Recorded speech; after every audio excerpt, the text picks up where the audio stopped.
Hello दोस्तों, कैसे हो? मैं अपने यूट्यूब चैनल में आपका स्वागत करता हूँ दोस्तों। आज का जो हमारा टॉपिक है वो है गद्दी के नियम। बहुत ही इंपॉर्टेंट टॉपिक है दोस्तों, और यहाँ एग्जाम के पॉइंट ऑफ व्यू से काफ़ी सारे क्वेश्चन इस टॉपिक से आते हैं।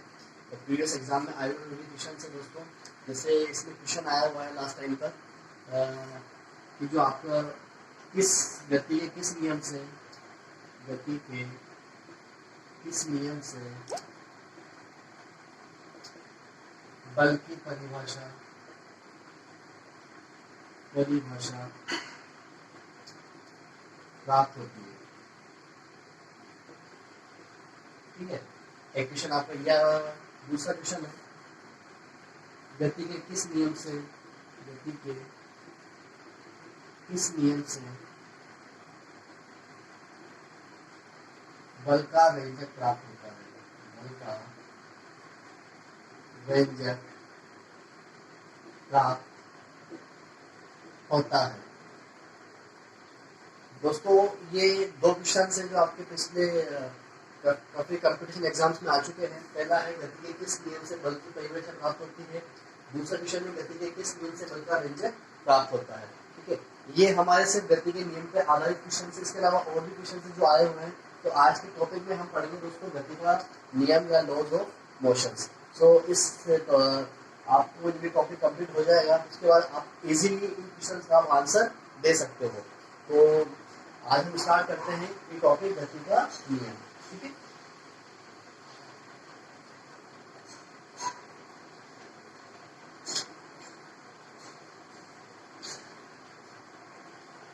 दोस्तों सबसे पहले हम डिस्कस करते हैं कि गति के नियम कितने नियम हैं और किसने दिए। दोस्तों, जो गति के नियम हैं वो परिभाषित किए हैं न्यूटन ने।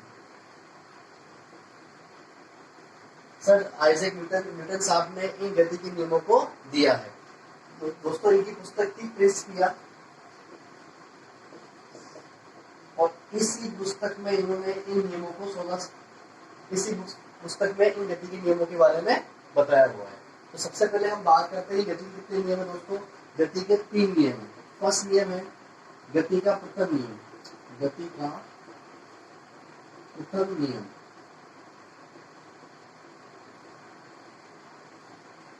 दोस्तों, गति का प्रथम नियम हम अलग अलग नियमों से इसको जानते हैं। इसका जो नाम है वो है दोस्तों जड़त्व का नियम। कि जो गति का पहला नियम है उसी को हम क्या कहते हैं दोस्तों, उसी को हम कहते हैं जड़त्व का नियम। इसी नियम को कहते हैं जड़त्व का नियम। अब दोस्तों, जड़त्व का मतलब क्या है? जड़त्व का मतलब क्या है? इसे हमने जड़त्व का नियम क्यों कहा? तो पहले इसका हम स्टेटमेंट सुनते हैं, स्टेटमेंट देखते हैं कि स्टेटमेंट है क्या गति के पहले नियम का या जड़त्व के नियम का। तो ये नियम कहता है दोस्तों कि यदि कोई वस्तु स्थिर अवस्था में है, देखिए अगर वो रेस्ट पोजीशन पे है या फिर वो गतिशील अवस्था में है, तो वो उसी अवस्था में रहेगी जब तक कि उस पर कोई बाह्य बल आरोपित नहीं हो। उस पर जब तक कोई बाह्य बल आरोपित नहीं होगा वो उसी अवस्था में रहेगी। मतलब इसमें हमें किसी अवस्था में परिवर्तन के लिए बाह्य बल का लगाना, बाह्य बल लगेगा तो ही उसकी अवस्था में परिवर्तन आएगा। तो इसका मतलब क्या होगा कि प्रत्येक वस्तु जड़त्व के नियम का पालन करती है। अब जड़त्व का मतलब होता क्या है कि अपनी अवस्था में परिवर्तन का विरोध। यानी जिससे मान लीजिए अगर मैं स्थिर अवस्था में हूँ तो मैं जब तक स्थिर अवस्था में रहूंगा जब तक मुझ पर कोई बाह्य बल आरोपित नहीं होगा। तो अपनी अवस्था में परिवर्तन का विरोध, अवस्था में परिवर्तन का विरोध, ये आपका दोस्तों जड़त्व होता है। ये क्या होता है दोस्तों? जड़त्व होता है। जो आपकी अवस्था में परिवर्तन का विरोध करता है उसे हम जड़त्व कहते हैं, और इसे हम इंग्लिश में क्या कहते हैं दोस्तों? इनर्शिया। इसे इंग्लिश में क्या कहा जाता है दोस्तों? इनर्शिया, यानी लॉज ऑफ इनर्शिया। और ये आपका जड़त्व का नियम है। जड़त्व का नियम क्या कहता है? यदि कोई वस्तु स्थिर अवस्था में है या फिर वो गतिशील अवस्था में है तो तब तक वो उसी अवस्था में बनी रहेगी जब तक कि उसके ऊपर बाह्य बल आरोपित नहीं होता है। ठीक है दोस्तों, और इसी अगर हम यहाँ बल की परिभाषा की बात करते हैं तो दोस्तों बल की परिभाषा भी क्या होती है कि बल वो कारक है जिसके द्वारा कोई स्थिर अवस्था में वस्तु गतिशील अवस्था में हो सकती है, और गतिशील बल और वस्तु स्थिर अवस्था में हो सकती है, तो वो बल वो कारक है। तो यहाँ से हमें क्या मिलती है दोस्तों, हमें यहाँ से बल की परिभाषा के बारे में ज्ञान हो रहा है। और इसी को दोस्तों हम गैलीलियो का नियम भी कहते हैं। इसी को क्या कहते हैं दोस्तों, गैलीलियो का नियम भी कहते हैं। गैलीलियो का नियम क्यों कहते हैं, कि गैलीलियो ने सबसे पहले भी एक्सपेरिमेंट किया था। उसने किसी वस्तु को एक पॉइंट पे रखा था, उसको उसने बाह्य फोर्स लगाया था, जिससे वो गति अवस्था में आ गई थी। ठीक है, तो ये इसलिए इसे गैलीलियो का नियम भी कहा जाता है। तो दोस्तों इसे हम जड़त्व का नियम भी कहते हैं। ठीक है, गति का प्रथम नियम। और ये जो बल की को परिभाषित करता है, बल को परिभाषित कौन सा नियम करता है दोस्तों, कि ये बल को परिभाषित करता है, बल को परिभाषित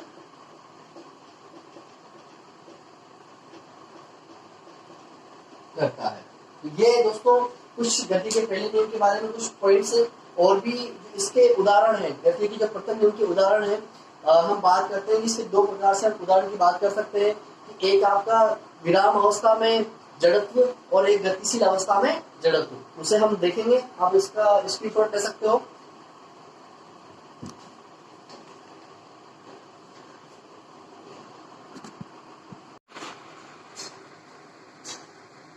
दोस्तों गति के पहले नियम के बारे में आपको बताया, उसके हम उदाहरण की बात करते हैं। उदाहरण कौन कौन से हैं, तो इसमें हम दोस्तों इसके दो मेन एग्जांपल्स हैं। एक तो है पहला उदाहरण कि स्थिर अवस्था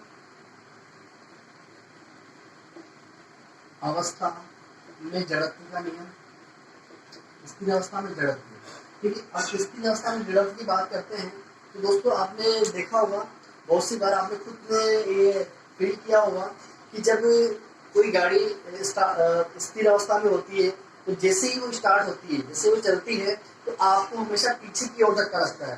तो आपको पीछे की ओर धक्का लग रहा है, इसका मतलब आप स्थिर अवस्था में थे और आप उसी अवस्था को प्राप्त करने की कोशिश कर रहे हो। ये आपका जड़त्व है, वो है स्थिर अवस्था का जड़त्व। तो सबसे इसका उदाहरण हो गया दोस्तों कि स्थिर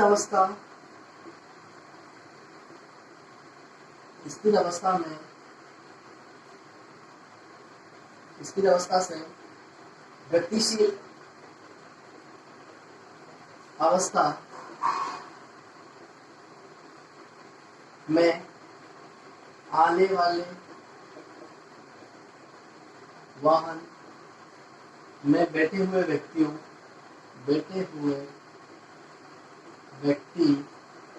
को पीछे की ओर धक्का लगना, पीछे की ओर धक्का लगना। अब स्थिर अवस्था में बैठे हुए व्यक्ति को जैसे गाड़ी चलेगी तो उसको पीछे की ओर धक्का लगेगा। तो ये दोस्तों ये किसका उदाहरण है, ये स्थिर अवस्था में जड़त्व का उदाहरण। अब इसके बाद अगर हम दूसरे एग्जाम्पल की बात करें दोस्तों, दूसरा जो उदाहरण है वो है गतिशील अवस्था में जड़त्व। दोस्तों जिस टाइप से हमने पहला एग्जाम्पल देखा था, उसके बाद दूसरा एग्जाम्पल देखते हैं कि कोई गाड़ी अचानक से, तेज चलती हुई गाड़ी अचानक से हम ब्रेक लगाते हैं तो जो यात्री है वो आगे की ओर धक्का महसूस करते हैं। जो आगे क्या होता है, वो आगे की ओर झुक जाते हैं। तो ये आगे की ओर झुक रहे हैं, इसका कारण क्या है कि ऑलरेडी वो गतिशील अवस्था में है और जैसे ही अपनी अवस्था को बनाए रखने के लिए वो आगे की ओर झुक जाते हैं। तो ये दो उदाहरण आपने देखे, ये है दोस्तों गति के पहले नियम के उदाहरण। आपको इस चीज याद रखनी दोस्तों, इस नियम के अकॉर्डिंग आपको याद रखना है कि जड़त्व का नियम है, इसमें हमें बल की परिभाषा मिलती है। ठीक है, और यही है जो जिसके अंदर हम इसे गैलीलियो का नियम भी कहते हैं। तो दोस्तों अब हम बात करेंगे गति के द्वितीय नियम की। किसकी बात करेंगे दोस्तों, हम गति के द्वितीय नियम की। हम बात करते हैं गति के दूसरे नियम की। तो गति का द्वितीय नियम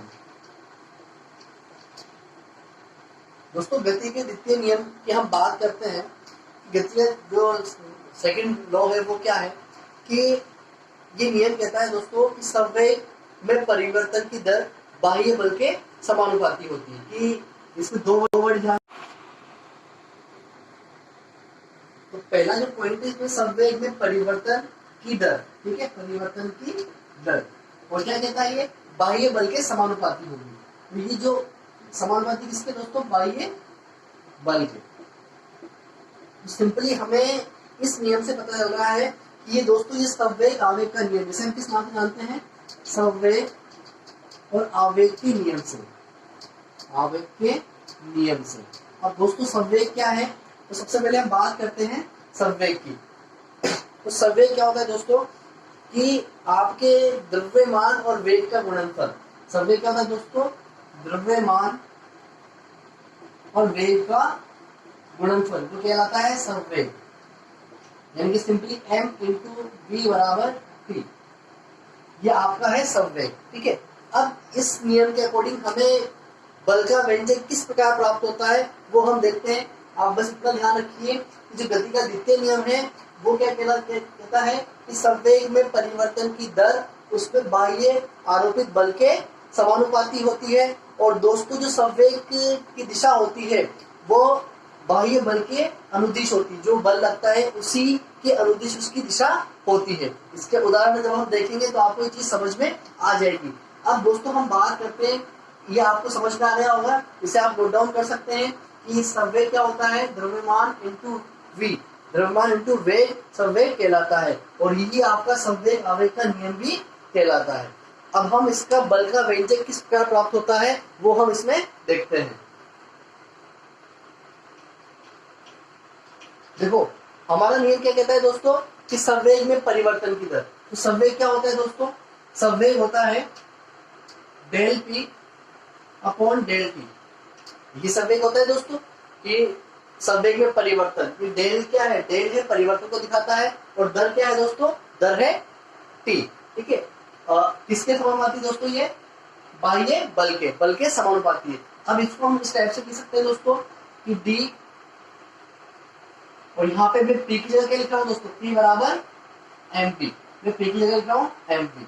तो एफ बराबर, ये m क्या है, m हमेशा कांस्टेंट होता है, m हमेशा स्थिरांक होता है, m का मान कभी भी चेंज नहीं होता है, इसलिए हम कांस्टेंट को कहाँ लिखेंगे दोस्तों, आगे की ओर। अब हम d अपॉन dt v, तो मैंने आपको बताया था त्वरण जब आपको पढ़ाया था कि वेग में परिवर्तन की दर, देखो यहाँ वेग में परिवर्तन की दर, तो ये जो dv अपॉन dt है ये किसके बराबर होगा दोस्तों, a के बराबर। तो f बराबर क्या प्राप्त होगा दोस्तों, F बराबर m में आपको प्राप्त हो जाएगा। और दोस्तों यही क्या है, यही आपका बल का व्यंजक है। यही क्या है दोस्तों, बल का फॉर्मूला है या बल का व्यंजक है, बल का सूत्र है। यही दोस्तों क्या है, यही बल का सूत्र है। और जो गति का द्वितीय नियम है उस गति के द्वितीय नियम से हमें बल का व्यंजक प्राप्त होता है। बहुत इंपॉर्टेंट है दोस्तों, और ये काफी अच्छा आसान तरीके से आपको समझाया है। आपको कुछ याद नहीं रखना है, संवेग का मान पता है आपको, p बराबर mp होता है। और जो नियम है वो नियम क्या कहता है दोस्तों, कि संवेग में परिवर्तन की दर बाह्य बल के समानुपाती होता है। तो मैंने सिंपली कुछ नहीं किया है, ये संवेग में परिवर्तन है, ठीक है, और वो उसको मैंने लिखा है D M V upon D T. M constant है इसलिए वो बाहर आ जाएगा, और D V upon D T ये क्या होता है दोस्तों, त्वरण होता है। और त्वरण जो है ये दोस्तों ये त्वरण हो गया है, और ये आपको चीज समझ में आई होगी, आप इसका स्क्रीनशॉट ले सकते हो। यहाँ हमें ये बल का व्यंजक प्राप्त हो गया है, आप इसका स्क्रीनशॉट लीजिए। इसे हम संवेग और आवेग का नियम भी कहते हैं। इसके उदाहरण की बात हम करते हैं तो दोस्तों इसके उदाहरण क्या क्या हो सकते हैं। इसके उदाहरण होंगे कि जब कोई क्रिकेटर जब कोई बॉल होती है कैच पकड़ता है फील्डर, तो गेंद क्या करता है, वो गेंद जब कैच करता है तो अपने हाथों को पीछे की ओर ले जाता है। तो दोस्तों पीछे की ओर क्यों ले जाता है अपने हाथों को, ताकि वो उसके उस बल की दिशा में जो गेंद के संवेग आ रहा है ना, उसका जो संवेग आ रहा है उसकी दिशा में वो बल को अब पीछे की ओर धकेल सके, ताकि जब उसे गेंद उसके हाथों में आए उसे अधिक चोट ना लगे। उसी प्रकार से आपने देखा होगा कि जो जूडो कराटे वाला व्यक्ति होता है वो अपने हाथ को किस टाइप से पीछे की ओर ले जाता है और फिर वो ईंट को मारता है, ताकि वो आसानी से इस ईंट को तोड़ सके। ठीक है, इसके अलावा और एग्जाम्पल की हम बात करते हैं। और एग्जाम्पल क्या होंगे, कोई व्यक्ति अगर लंबा कूदना चाहता है तो पीछे की ओर पहले आता है और फिर तेज गति से दौड़ता है। ठीक है, तो ये काफी सारे उदाहरण से गति के द्वितीय नियम के। तो गति का जो द्वितीय नियम है उसका इंपोर्टेंट क्वेश्चन आपको समझ में आ गया होगा कि उसे हमें बल का व्यंजक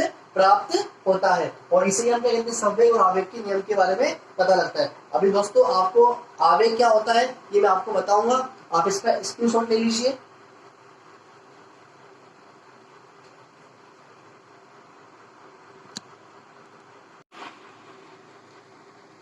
दोस्तों अब हम बात करते हैं आवेग। सिंपली आवेग क्या है, हमने संवेग की बात करी तो संवेग होता है दोस्तों P बराबर mv, क्योंकि ये आपका संवेग होता है।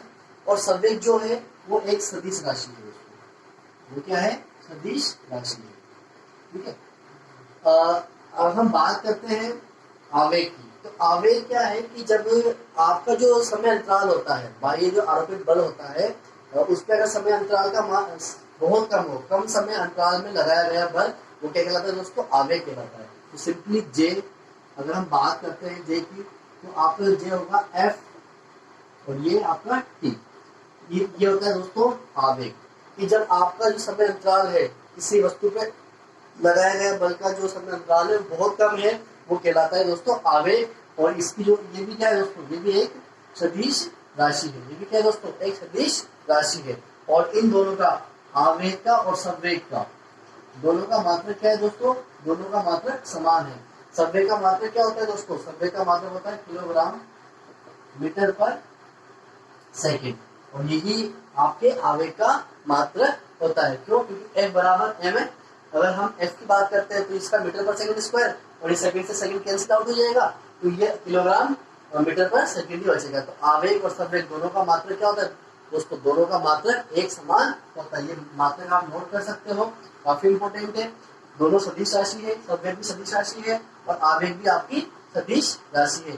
देखो दोस्तों, इस टॉपिक से इन तक हमने पढ़ते हुए आए हैं, इसमें से ये क्वेश्चन काफी इंपॉर्टेंट है कि जितनी हमने राशियां पढ़ी है, चाहे वो दूरी की बात करें, चाहे वो वेग की बात करें, चाहे विस्थापन की बात करें, चाहे संवेग की बात करें, चाहे आवेग की बात करें, जितनी भी राशियां हैं, जितनी भौतिक राशियां हैं, इनके मात्रक क्या है और ये कौन सी राशि है, अदिश राशि है या सदिश राशि है, ये क्वेश्चन हर कंपटीशन एग्जाम पे आपको देखने को मिलेगा। तो प्लीज आप इन्हें ध्यान से देखिए, इसका जो मात्रक है वो क्या है और मात्रक कैसे आता है कि m का मात्रक kg है और v का मात्रक मीटर पर सेकंड है, ठीक है। और ऐसे ही इसकी बात करें तो f जो होता है, बल होता है, वो हम बात करेंगे, उसका मात्रक होता है kg मीटर पर सेकंड स्क्वायर। यहाँ ऑलरेडी सेकंड है तो सेकंड, एक सेकंड से एक सेकंड कैंसिल, तो ये क्या आएगा kg मीटर पर सेकंड। तो ये आपके क्या हो गए दोस्तों, ये आपके आवेग और संवेग के बारे में आपको जानकारी मिल गई। अब यहाँ से एक बहुत ही अच्छा फॉर्मूला निकल के आता है दोस्तों संवेग से, कि गतिज ऊर्जा वो संवेग में संबंध।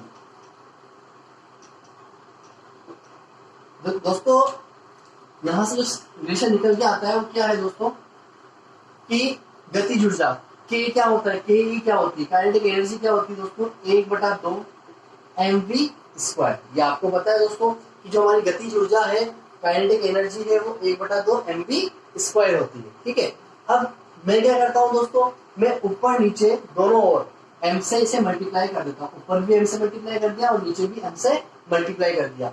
दोस्तों ये क्या बन गया, 1/2, ये m यहाँ लिख देता हूँ मैं, और ये आपका क्या बन जाएगा m स्क्वायर और v स्क्वायर।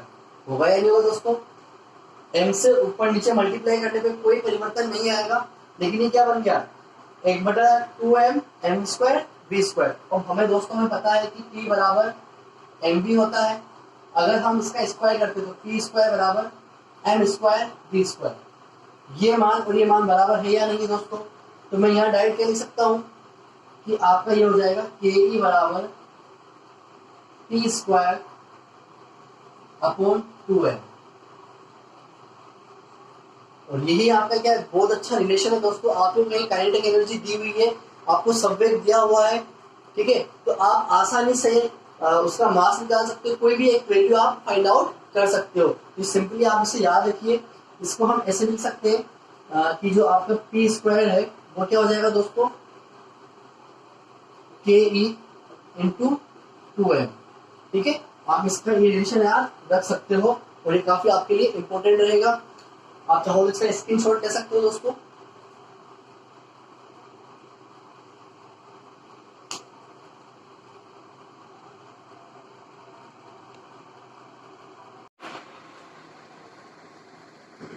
दोस्तों अब जो हमारा आखिरी नियम है वो है गति का तृतीय नियम।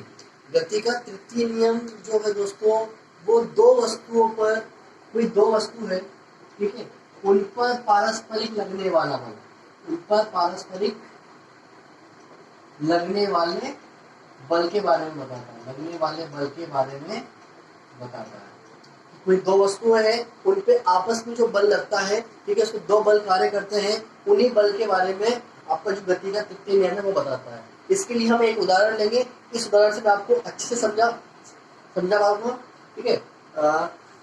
इसमें हम देखते हैं दोस्तों कि ये क्या है दोस्तों, एक बंदूक है, ये बंदूक है और ये बंदूक की गोली है दोस्तों, ठीक है। यहाँ पर अच्छे से समझना दोस्तों, ये एक बंदूक है और ये बंदूक की गोली है। तो जैसे ही आप कोई बंदूक से ट्रिगर करता है, बंदूक से जिसे वो दबाएगा तो गोली क्या निकलेगी, गोली बाहर निकलेगी।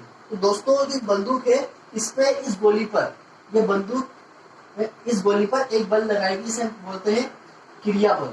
इसे क्या बोलेंगे दोस्तों, क्रिया बल। और इस क्रिया बल की दिशा इस साइड पर होगी, ठीक है। और ये गोली भी उतना ही बल, जितना क्रिया बल लगा है उतना ही बल इस बंदूक पर लगाएगी। तो ये जो आपकी गोली है ये इस बंदूक पर पीछे की ओर इसके विपरीत दिशा में एक बल लगाएगी, इसे हम कहेंगे प्रतिक्रिया बल। इसे हम क्या कहेंगे दोस्तों, इसे हम कहेंगे प्रतिक्रिया बल। तो देखो यहाँ दो वस्तुएं हैं, एक बंदूक हो गई और एक गोली हो गई। दोनों वस्तुओं में बल दोनों से संबंधित है, ठीक है।